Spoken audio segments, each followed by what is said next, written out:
हरिः ओं श्री गुरुभ्यो नमः। ॐ जन्माद्यस्य यतोऽन्वयादितरतश्चार्थेष्वभिज्ञस्वराट् तेने ब्रह्महृदाय आदिकवये मुह्यन्ति यत्सूरयः। ॐ जन्माद्यस्य यतोऽन्वयादितरतश्चार्थेष्वभिज्ञस्वराट् तेने ब्रह्महृदायादिकवये मुह्यन्ति सूरयः। तेजो वारिमृदां यथा विनिमयो यत्र त्रिसर्गो मृषा धाम्ना स्वेन सदा निरस्तकुहकं सत्यं परं धीमहि। धर्मः प्रोज्झितकैतवोऽत्र परमो निर्मत्सराणां सतां वेद्यं वास्तवमत्र शिवदं वस्तु शिवदं तापत्रयोन्मूलनं श्रीमद्भागवते महामुनिकृते किं वा परैरीश्वरः सद्यो हृद्यवरुध्यतेऽत्र कृतिभिः शुश्रूषभिस्तत्क्षणात्। निगमकल्पतरोर्गलितं फलं सुखमुखादमृतद्रवसंयुतं पिबत भगवतं रसमालयं मुहुरहो रसिका भुवि भावुकाः। श्रुत्यन्तविश्रान्तमच्चनुक्रमणीय भगवत्प्रसङ्गतुल् भागवतुल् सनकादिमुनियोगिजनसदानन्दैकपरमभाग्योदयुल् भागवतुल् कृष्णपदध्यानकेवलामृतपानपरिणामयुतुलु श्रीभागवतुल् कृष्णपदध्यान केवल अमृतपान परिणामयुतुलु श्रीभागवतुलु बहुपातकानीकपरिभव प्रक्रिया पुरुषोग्रमूर्तुलु भागवतुलु भावतत्वार्धवेदुलु भागवतुलु ब्रह्मवादानुवाదులు భాగవతులు సిరులు తన రంగనెన్నడు చేటులేని పదవి నొప్పారు వారు భాగవతులు. పద్మనయను మీది భక్తి యోగం వల్ల ముక్తి యోగమనుచు మొదలు రంగు వారి వారి వారి వారి జైరిన వారి త్రవబోవలదు దూతలారా. हरिः ओं श्री गुरुभ्यो नमः. अथ च तस्मादुभयदापि हि कर्मास्मिन्नात्मनः संसारावपनमुदाहरन्ति అని కర్మయే పుట్టినిల్లు అంటే కర్మలో నుంచే పుడుతూ ఉంటాయి. ఏమిటి పుట్టేటువంటివి అంటే పిల్ల కర్మలు, ఒకటి పాపకర్మ ఒకటి పుణ్యకర్మ అనేటువంటి రెండు పిల్లలు కర్మ అనేటువంటి దాంట్లోంచి పుడుతూ ఉంటాయా. ఇలాగా ఈ కర్మల యొక్క కర్మల యొక్క ఎక్స్పాన్షన్సే సంసారము అంటారు. కాబట్టి ఆ వ్యక్తికి సంసారం ఏమిటి అంటే కర్మలే. అందువల్ల కర్మల్ని చేసేటప్పుడు మామూలుగా కర్మ సన్యాసము, కర్మయోగము అని చెప్పి భగవద్గీతలో ఆ కర్మయోగంలో ఆ మూడింటికి చాలా క్లియర్ కట్ అయినటువంటి డెఫినేషన్ ఇస్తూ ఉంటాడు ఆయన. కర్మ సన్యాసము, కర్మయోగము, మామూలు కర్మ అంటే మామూలు కర్మ. ఆ కర్మ సన్యాసపరంగా ఉంటుంది, యోగపరంగా కూడా ఉంటుంది. దాన్నే ఈయన ఏం చెప్పాడంటే సన్యాసము యోగము అనేటువంటి భగవద్గీతలో విశేషానికే ఇక్కడ ఆ కర్మ ఉభయదపి ఉభయయథ అపి రెండు విధాలుగా ఉంటుందయ్యా. అది అంటే ఏమిటి, మామూలుగా పాప కర్మలు పుణ్యకర్మలు అనేటువంటి విధంగా ఉంటాయి. ఇవే సంసారానికి పుట్టినిల్లు అని చెప్పిన తర్వాత ముక్తస్థతో యది బంధాద్దేవదత్త ఉపాచ్ఛిన్నత్తి తస్మాదపి విష్ణుమిత్ర ఇత్య అనవస్థితి. తర్వాత ఒక చోట అతను ఏం చేస్తాడంటే ఈ పరధనాన్ని అపహరించాడుగా, అప్పుడు ఏం చేశారు, వీడిని జైల్లో పెట్టారుగా. బాధించారుగా, లేకపోతే ఏదో నరక బాధలు పెట్టారుగా. ఇలాగ పరధనాన్ని అపహరించి తర్వాత బంధాత్, ఆ బంధం నుండి ముక్త ఇది ఒకసారి విముక్తుడైపోయాడు అనుకుందాం. అయిపోయేటప్పటికి ఏమవుతుంది, వాడు ధనం ఎక్కడో దాచేస్తాడు, అది ఎక్కడుందో చెప్పడు, ఎక్కడో పాతేసేసిన తర్వాత జైల్లో పెట్టేస్తారు. ఎంత కొట్టినా చెప్పడు, సరే జైలు శిక్ష అనుభవిస్తూ ఉంటాడు. అప్పుడు వీడు సరే ఆ జీవితకాలం శిక్షాకాలం అయిపోగానే బయటకు వచ్చేసినప్పుడు ఆ ధనాన్ని మరి ఒకడు దేవదత్తుడు అనేటువంటి వాడు పట్టుకుపోతాడు. ఆ దేవదత్తుడు అనేటువంటి వాడిని విష్ణుమిత్రుడు అనేటువంటి వాడు ఇంకొకడు లాక్కుపోతూ ఉంటాడు. ఈ విధంగా ఈ ధనానికి నిలకడ లేదు. అంటే ఏమిటన్నమాట, మనం ఎక్కడి నుంచైనా సరే మనం దొంగతనం చేసో లేకపోతే అన్యాయంగా సంపాదించినటువంటి ధనం ఉందనుకోండి, ధనం ఉండేటప్పటికీ దేవదత్తుడు ఎవడంటే ఇన్కమ్ ట్యాక్స్ పోలీసాడు మొట్టమొదటి వస్తాడు. వాడు ఏం చేస్తాడు, ఈ ధనం అంతటిని కాన్ఫిస్కేట్ చేసేసి కొంత ధనం వాడు కొట్టేసి మిగతా ధనం ఇన్కమ్ ట్యాక్స్ వాడికి అప్పచెప్పేస్తాడు. ఆ ఇన్కమ్ ట్యాక్స్ వాడి దగ్గర నుంచి విష్ణుమిత్రుడు అనేటువంటి ఇంకొకడు ఆ ఈడీ వాడు కొట్టేస్తాడు. ఆ ఈడీ వాడి దగ్గర నుంచి రాజకీయ నాయకులు కొట్టేస్తారు. ఇలాగా అన్యాయంగా సంపాదించినటువంటి ధనాన్ని ఒకడి నుంచి ఒకడు కొట్టుకుపోతూ ఉంటాడు అనేటువంటి విషయాన్ని చెప్తూ ఉపాచ్చినత్తి అంటే లాగేసుకుంటాడనమాట. ధనం ఫోర్సిబుల్గా లాగేసుకుంటాడు. వీడికి ఎందుకు జరిగింది అంటే పరద్రవ్య అరుంధానం, అందువల్ల పరధనాన్ని వీడు అపహరించినందువల్ల. ఇక్కడ పర అనేటువంటి రెండు పదాల ముందు వచనంలో మనకు వచ్చాయి. పర అంటే రెండు అర్థాలు. పర అంటే ఏమిటి, హింసించేటువంటి, హింస చెయ్యాలి అనేటువంటి నిత్యం భావంతో ఉండేటువంటి శత్రువుని పర అంటారు. మనం పరులు అంటాం చూసారా, ఆ పరులు అనేటువంటి దానికి అంటే అవతల వాళ్ళు అని కాదు. అవతల వాళ్ళు అనేటువంటి దాంట్లో అమరకోశంలో చెప్పిన డెఫినేషన్ ఏమిటంటే హింసించడానికి సిద్ధంగా ఉండేటువంటివి పర. ఈ పరలు అంటే ఏమిటి, దే ఆర్ రెడీ టు హింసించడం, అంతే. వాటి యొక్క లక్షణమే అది. అందులో దార అంటే మామూలుగా భార్య అనుకుంటున్నాం, కానీ ఇందులో చెప్పినటువంటి విశేషం ఏంటంటే దారయంతి ఉద్వేజయంతి పతీన్ ఇది దారాహ. పతులను అంటే భర్తలను భయపెట్టేటువంటి లక్షణము కలిగినటువంటి భార్యను దార అంటారు. అంటే పరదార పరద్రవ్యము అన్న. ఇటువంటి ఎప్పుడు హింసించాలి అనేటువంటి మనసు కలిగినటువంటి భార్య, ఒరేయ్ నువ్వు ఉద్యోగం చేసో లేకపోతే అవి ఇంకోటి చేసో పరద్రవ్యాన్ని అంటే అవతల వాళ్ళ యొక్క ధనాన్ని తీసుకొచ్చేసేయి అని చెప్పి దారయంతి ఉద్వేజయంతి పతీన్ ఇది దారాహ. అంటే భర్తలను భయపెట్టో ఏడిచో గోల చేసో హింసించో ఏదో ఒకటి చేసి పరద్రవ్యాన్ని తీసుకొచ్చేస్తారు అనేటువంటి. అది కూడా ఎవరు, కర్హిష్మ ఎవరో కొంతమంది అన్నారు. నిజంగా మనం పేర్లు చెప్పామనుకోండి, ఇగో మా పేర్లు చెప్పారు అని చెప్పి తిడతాము, సుఖమహర్షిని తిడతాము, అందరినీ తిడతాము. అందువల్ల ఏమిటి, కర్హిచిత్, తర్వాత క్వచిత్ అని చెప్పి ఎవరో అంటూ ఉంటారు. ఎందుకంటే డైరెక్ట్గా పేర్లు చెప్పామంటే ఎంతో కోపాలు వచ్చేస్తూ ఉంటాయి జనాలకి అన్నమాట. తప్పు ఒప్పుకోకపోవడం, తర్వాత ఏమో వాళ్ళ తప్పుల్ని కప్పేసుకుంటూ ఉండడం, ఆ తర్వాత ఇవి మా గురించి చెప్తున్నారు అనుకునేటువంటి భావం వస్తుంది. కాబట్టి కర్హిచిత్ క్వచిత్ అని ఇలాగా చెప్తూ ఉంటారు. అదేవిధంగా మనకు పంచతంత్రంలో జంతువుల మీద పెట్టి సమస్తమైనటువంటి మానవుల యొక్క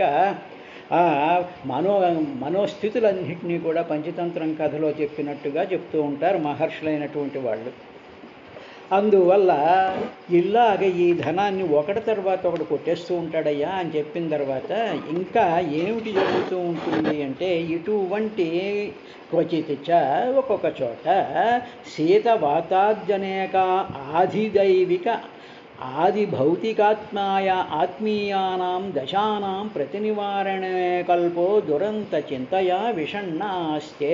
క్వచిచ్చ మరొక చోట వీళ్ళు ఈ రకరకాలైనటువంటి ఒక్కొక్కళ్ళు శీతవాత ఆది అనేక ఆది దైవిక భౌతిక ఆత్మీయానాం శీతవాతాలు అంటే ఏంటి, చలి వేడి. ఒకసారి చూసారా మనం ఎల్ నీనో వచ్చేటప్పుడు బ్రోహో బోల్డంత హీట్ ఎక్కిపోతూ ఉంటుంది. అదే అతివృష్టిలో వచ్చేటప్పటికి వర్షాలు వచ్చేస్తుంటాయి, చలి వచ్చేస్తూ ఉంటుంది. శీతవాత ఆది అంటే ఏమిటి, శీతము వాతము, తర్వాత ఆది అంటే మొదలైనటువంటివన్నీ కూడా ఆదిదైవికమైనటువంటివి. వాటిని దైవ సంకల్పం చేత చేయబడినటువంటివి.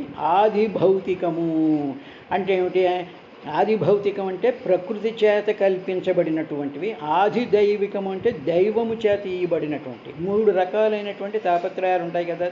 అదేమిటి, ఆది దైవం, దైవం చేస్తూ ఉంటాడు కొన్ని. అంటే ఏమిటి, ప్రళయాలు కానీ లేకపోతే బ్రహ్మాండమైనటువంటి భూకంపాలు, ఇవి అవి మనుషులు చేసేటువంటివి కావు, అది దైవం చేసేటువంటివి. ఆది భౌతికము అంటే ప్రకృతిలో వచ్చేటువంటి గాలి, వీటిల్లో తేడాలు వస్తూ ఉంటాయి. అంటే ఏమిటి, మనం చెట్లు కొట్టేసేసి రకరకాలైనటువంటి ఎన్విరాన్మెంట్ని పాడు చేసేటువంటి పనుల వల్ల ప్రకృతిలో కలిగేటువంటి ఆ ప్రాబ్లమ్స్ అన్నిటిని కూడా ఆది భౌతికము అంటారు. ఆధ్యాత్మికము అంటే శరీరంలో, మన శరీరంలో ఆధ్యాత్మికము. అధ్యాత్మము అంటే భగవత్ సంబంధమైనటు కార్యకారణ సంబంధాన్ని అధ్యాత్మము అంటారు. ఆధ్యాత్మికము అంటే శరీరమునందు కలిగేటువంటి దుఃఖావస్థలు, ఏదో రోగాలు వస్తాయి, రుష్టులు వస్తాయి, చింతలు వస్తాయి, ఇవన్నీ కూడా ఆధ్యాత్మికమైనటువంటివి. ఇటువంటివన్నీ కూడా తప్పించుకోలేనటువంటి స్థితిలో ఉంటాడయ్యా క్వచిత్. మరొక చోట అలా ఉంటారు, తప్పించుకోలేరు. ఉదాహరణకి ఎక్కడైనా చూసారా, బాగా ఈ మిగతా ఆఫ్రికన్ కంట్రీస్లోనూ అక్కడ కూడా విపరీతమైనటువంటి కరువు కాటకాలు వస్తుంటాయి. అది ఆదిదైవికమైనటువంటి కానీ దానివల్ల ఏమవుతుంది, ఆధ్యాత్మికమైనటువంటి బాధలు అక్కడ పడుతూ ఉంటారు.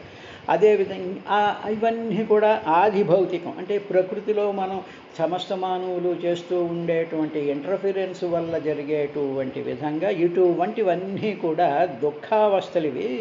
ఇటువంటి దశానాం, ఈ అవస్థల యొక్క ప్రతి నివారణే, దానిని నివారించుట యందు అకల్ప, ఏ మాత్రం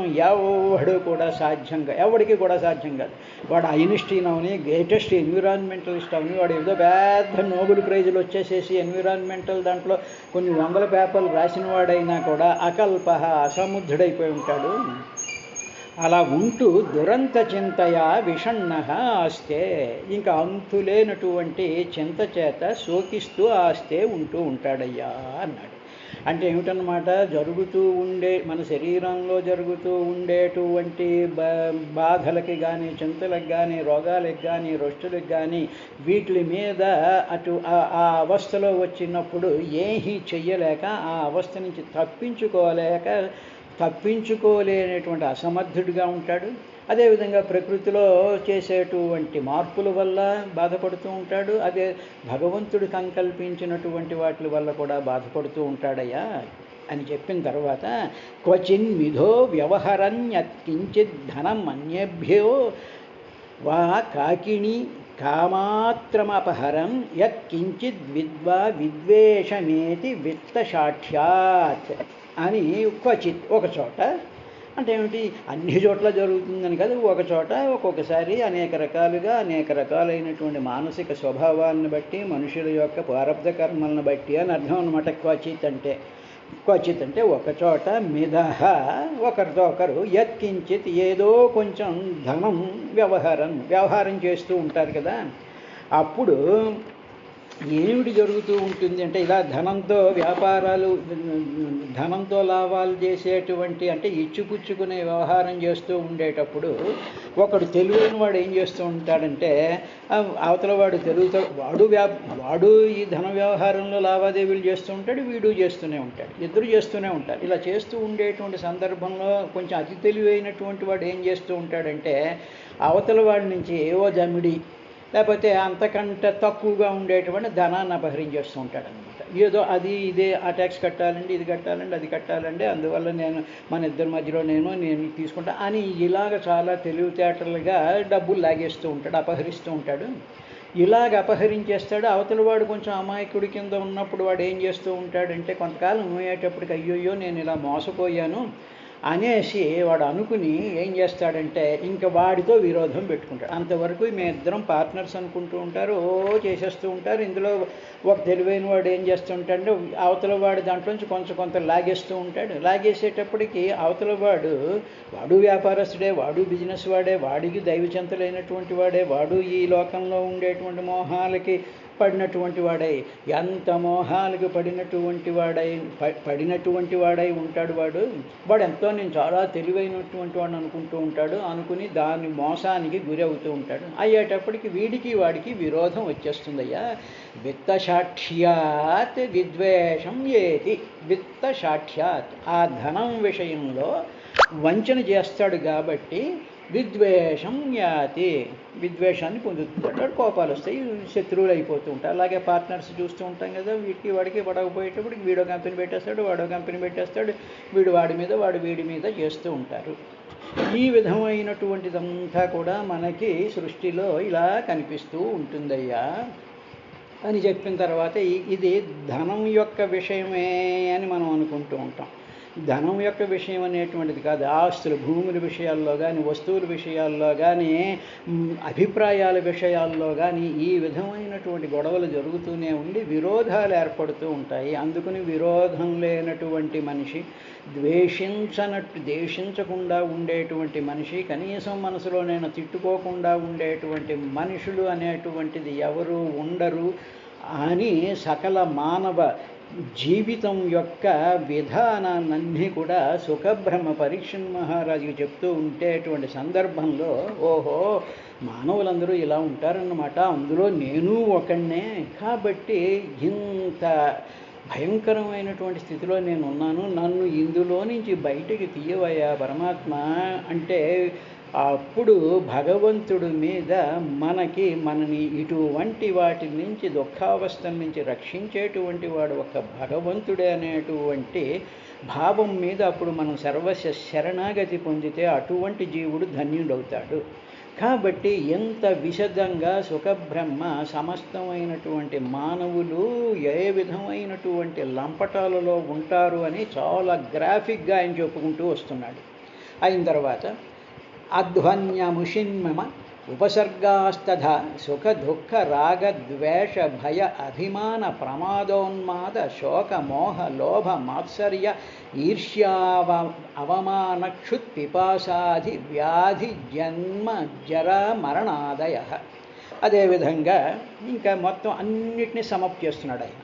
సో ఏ మానవుడైనా సరే ఒక్కసారి వాడు ప్రశాంతంగా మనసు పెట్టి కూర్చుని ఆలోచించినట్లయితే అదేవిధంగానయ్యా ఓ పరీక్షితు ఈ మార్గంలో, ఏ మార్గంలో, ఈ మనిషి కింద పుట్టి ఈ జీవితాన్ని గడిపేటువంటి ఈ జీవిత మార్గంలో అంటే రాత్రి పగలు రోజులు నెలలు పక్షాలు సంవత్సరాలు జరిగిపోతూ ఉన్నప్పుడు ఈ మానవుడి శరీరాన్ని ధరించి ప్రయాణం చేస్తూ ఉండేటువంటి ఈ మార్గంలో అధ్వని అంటే ఆ మార్గంలో అదేవిధంగా ఏం జరుగుతుంది అంటే సుఖ దుఃఖ రాగ ద్వేష భయ అభిమాన ప్రమాద ఉన్మాద శోక మోహ లోభ మాత్సర్య ఈర్ష్య అవమాన క్షుత్ పిపాస ఆధివ్యాధి జన్మ జర మరణాదయ ఇవన్నీ కూడా విఘ్నాల కింద వస్తూనే ఉంటాయి. ఈ మార్గంలో వెళ్తున్నప్పుడు ఒకసారి సుఖం వస్తుంది, ఒకసారి దుఃఖం వస్తుంది, ఒకసారి ఏమో ప్రేమ వచ్చేస్తూ ఉంటుంది, ఒకసారి ద్వేషం వచ్చేస్తుంటుంది, ఒక్కొక్కసారి భయం వస్తుంది, ఒకసారి అభిమానం వచ్చేస్తాం. నేను చాలా అభిమానవంతుడండి అనేటువంటి ఒక రకమైనటువంటి అహంకారం వస్తుంది, అనేక రకాలైనటువంటి పొరపాట్లు చేస్తూ ఉంటాం, మధ్య మధ్యలో పిచ్చెక్కుతూ ఉంటుంది, శోకం వస్తూ ఉంటుంది, తర్వాత వ్యామోహం కలుగుతూ ఉంటుంది. అభిమానము అంటే ఏమిటి? నేను నాది, నేను చాలా గొప్పవాడిని, ఇదంతా నాది, ఈ జ్ఞానం నాది, ఈ ఇల్లు నాది అనేటువంటి నేను నాది అనేటువంటిది వస్తూ ఉంటుంది. తర్వాత నాది అనేటువంటి దాంట్లో వాడు ఏమనుకుంటాడంటే నాకు ఈ రోగం నాది అనుకోడు, ఈ తలనొప్పి నాది అనుకోడు, దాన్ని గెంటేద్దామని చేస్తూ ఉంటాడు. కానీ వాడి డబ్బునో వాడి యొక్క నాలెడ్జ్నో వాడికి ఉండేటువంటి ఆ అవస్థల్లో మాత్రం నాది అనుకుని దాన్ని బయటికి గెంటడం అనేటువంటి పని చేయడు. రోగం నీదేగా, నీ శరీరానికి వచ్చినప్పుడు నీకు రోగం వచ్చిందిగా, నీకు తలనొప్పి వచ్చిందిగా, నీకు బాధ వచ్చిందిగా, అప్పుడు దాన్ని గెంటేద్దామని చూస్తున్నావు. ఆ నాదిని గెంటేస్తున్నావు కానీ ఈ నాదిని దగ్గర పెట్టుకుంటున్నావు. కానీ భగవద్గీత కానీ భాగవతం చెప్పేది ఏమిటంటే అభిమానం అంటే నేను నాది అనే ఆ నాది సుఖమైనా దుఃఖమైనా దానికి అంటే అవతల పారేయాలి. ఆ అభిమానం నేను అనేటువంటి నేను చేస్తున్నాను అనేటువంటి భావం వదిలేయాలి. ఇది మొత్తం ఇది మేము అని ఇటువంటిది మనం ఆలోచించుకున్నట్లయితే ఈ నేను నాదులు అనేటువంటి వదిలితేనే కానీ కృష్ణుడికి ఆవిడ 2 అంగుళాల ద్వర్ఘ్యం 2 అంగుళాలతో కృష్ణుడికి ఎన్ని తాళ్ళు తెచ్చి కట్టినా 2 అంగుళాలు తేడా వచ్చింది. ఏమిటో 2 అంగుళాలు అంటే నేను నాది, నేను యశోదని నాది, ఈ కృష్ణుడు నావాడు, ఈ తాడు నాది అనుకుని నేను కడుతున్నాను అనేటువంటి కర్మతో ఉన్నప్పుడు భగవంతుడు కట్టుబడడు. కాబట్టి ఆ నాది సుఖమైనా దుఃఖమైనా నాది. మనకి ఇష్టం లేని నాదుల్ని గెంటేస్తున్నాం, సుఖమైనటువంటి నాదుల్ని తెచ్చుకుంటున్నాం. కాబట్టి ఇలాంటి పరిస్థితిలో పొరపాటు చేస్తారు. ఒక్కోసారి పిచ్చెక్కుతుంది, శోకం వస్తుంది, వ్యామోహం వస్తుంది, లోభం వస్తుంది, ఓర్వలేనితనం, తర్వాత పగ, అవమానం, ఆకలి, దప్పిక, మనోవ్యాధి, శరీరానికి వ్యాధి, తర్వాత ముసలితనము, ఆ తర్వాత ఉపసర్గాహ, ఇవన్నీ కూడా మానవుడి యొక్క జీవితంలో ఆటంకాలయ్యా అన్నాడు. దేనికండి ఆటంకాలు? దేనికి ఈ ఆటంకాలు అనేటువంటి మాట ఆయన ఎందుకు వాడుతున్నాడు? ఏమిటి దీంట్లో ఉండేటువంటి రహస్యము? ఉపసర్గాహ ఆటంకం. ఏమిటంటే దేనికి ఆటంకాలంటే నేను కూర్చుని భగవంతుడి యొక్క ధ్యానం చేసుకుందాము, భగవంతుడి అంతర్ముఖమై నాలో ఉండేటువంటి ఆ పరమాత్మ ఆత్మ స్వయం జ్యోతి స్వరూపం మీద నా మనసుని నేను ఇలా పెట్టుకుందాము అనుకునేటప్పటికీ ఏది నాకు ఆటంకం అంటే నేను ఇంత గొప్పవాడిని, నేను ఇంత సైంటిస్ట్ని, నేను ఇన్ని చేసేస్తున్నాను, నేను ఇన్ని పూజలు చేసేస్తున్నాను, నేను ఎన్ని ఉపన్యాసాలు కొట్టాను అనేటువంటి ఆ జ్ఞానం ఉందే, ఆ అభిమానం ఉందే, నాది అనేటువంటి అభిమానం ఉందే, అది ఏం చేస్తోంది అంటే నాకు ఆటంకం కింద పనిచేస్తాను. ఏదో భగవద్ధ్యానం చేసుకుందాం, అనుష్ఠానం చేసుకుందాం అనేటప్పటికి ఏ రొంపో తుమ్మో ఏదో పడుతుంటుంది, ఏదో శోకం వస్తుంది, ఏదో రకరకాలైనటువంటి ఆటంకాలు కలుగుతూ ఉంటాయి. ఏమిటి ఈ ఆటంకాలన్నీ దేనికి కలుగుతాయి? నీ జీవన గమనానికి కాదు. నీ జీవన గమనం దీంతోనే ఏడిసింది, దీంతోనే మన జీవితం అంతా జరుగుతోంది, సుఖ దుఃఖాలతో జరుగుతోంది, శోక మోహాలన్నింటినీ చూసి మోహపడిపోతూ ఉంటాం, పగ, అవమానం, ద్వేషం, ఇవన్నీ ఆటంకాలు. దేనికి ఆటంకాలు? నీ జీవితానికి, నీ బతుకుకి కాదు ఆటంకాలు. నీవు భగవంతుడి కోసం చేసేటువంటి ప్రతి ప్రయత్నంలోనూ కూడా ఇవి నీకు ఆటంకాలు, అంతే తప్ప నీకేవో ఇవన్నీ ఓకే తలనొప్పి వచ్చింది, దేనికి ఆటంకం వచ్చింది నీకు? అది అంటే నీ జీవితం, నీ ఆయుష్కి ఆటంకం కాదు అది. నీవు భగవంతుడి దగ్గరికి వెళ్ళాలి అనేటువంటి లక్ష్యానికి ఆటంకాలు ఇది గమనించాలి. కాబట్టి వీటికి సంబంధించినటువంటి నివారణల కోసం మనిషి ప్రయత్నం చేస్తూ ఉంటాడు తప్ప ఇటువంటి ఆటంకాలు భగవద్ విషయం కోసం ఆటంకాల కింద వస్తూ ఉంటాయా అని చెప్పిన తర్వాత ఇంకా ఆయన ఏమన్నాడంటే క్వాపి దేవమాయా స్త్రియా భుజలతోపగూఢ ప్రస్కన్న వివేక విజ్ఞానో యద్విహార గృహారంభాకుల హృదయస్తదాశ్రయావశక్త సుత దుహితృ కలత్ర భాషితావలోక విచేష్టితాప హృదయ ఆత్మానం అజితాత్మా పారేంధ తమసి ప్రహిణోతి అన్నాడు. ఆవర్తకుడు అంటే ఒకడు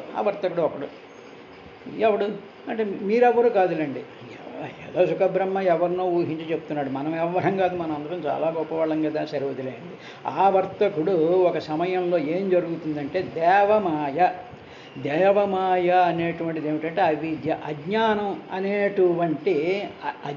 అనేటువంటిది ఒకటి మనలో ఉండి అది ఒక స్త్రీ కింద అయిపోయి లత వంటి అజ్ఞానం అనే స్త్రీ చేత లత వంటి భుజాలు, ఆ స్త్రీకి మంచి చాలా మృదువైనటువంటి హస్తాలు ఉంటాయి, చేతులు ఉంటాయి, చాలా అందంగా ఉంటుంది. అది వచ్చి మనం గట్టిగా కౌగులించేసుకుంటుంది అయ్యా ఈ వర్తకుణ్ణి. ఆ కౌగులించుకునేటువంటిది మామూలు భౌతికమైనటువంటి స్త్రీ కాదు, అవిద్య దేవమాయ అనేటువంటి స్త్రీ. దేవమాయయా స్త్రీయా భుజలత ఉపగూఢ. దేవమాయ అనేటువంటి అజ్ఞానము అనేటువంటి ఆ స్త్రీ చాలా మృదువుగా కౌగిలించేసుకుంటుంది. ఎప్పుడైతే ఆ విద్య ఎప్పుడు అవిద్య కవ్విలించేసుకుంటుందో అప్పుడు ఇది చేయకూడనిది, ఇది చేయవలసినటువంటి అనేటువంటి వివేక జ్ఞానాన్ని కోల్పోతూ ఉంటాడయ్యా వీడు. ఈ ఈ వర్తకుడు ప్రస్కన్న వివేక విజ్ఞాన.